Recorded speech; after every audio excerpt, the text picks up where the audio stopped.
እንግዲህ ፍቅርዬና ዳግዬ እንደዚህ ዛሬ ደግሞ እንደዚህ አምሮባቸው ደምቆ መጥተዋል ማለት ነው። ሩትዬና አብርሽዬም እንደዛው ማለት ነው። እንደዚህ እንዳማረባቸው እንደፈጉ ፈጣሪ ፍቅራቸውን ከዚህ በላይ አብዝቶላቸው ፍቅርና ዳግዬ እንግዲህ ለትዳር ለወግ ለማድረግ ያብቃቸው። በጣም ነው የሚያምሩት አንድ ላይ ማለት ነው። ያው እኔ እንጃ ፍቅርዬ የሆነች በቃ የሆነ ድንቡሽቡሽ የሆነች ልጅ በጣም ነው ደስ የምትለኝ ማለት ነው። እና ከዳግዬ ጋር ደግሞ የበለጠ ያምራሉ። በጣም ነው የሚያምሩት። በቃ አንድ ነው ሃይማኖታቸው ምናምን በፊት ከፉፉዬ ጋር እንደምታውቁት ያው አሁን ሃይማኖታቸው አንድ አልነበረም፣ ግን ያው ተለያዩ። በመጨረሻም ያው ልጅ ካገኙ በኋላ ፍቅርዬ ግን ልጅ አግኝታ እውነተኛ ፍቅር እውነተኛ ትዳር እንዲሰጣት ፈጣሪ ሁሌም ጸሎት እናደርግላታለን። ምክንያቱም በጣም ጠንካራ ልጅ ስለሆነች ማለት ነው።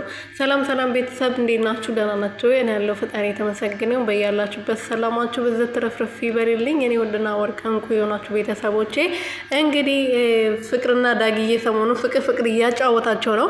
በጣም በቃ አስተያየታቸው ምናምን የሆነ የፍቅር ስሜት አለውና ፈጣሪ አንድ ላይ ያደርጋቸው። ሌላ ምን የምንለው ነገር የለም። ምክንያቱም ሰው አንድ ላይ ሲሆን ብዙ ነገር እንትን ይለታል።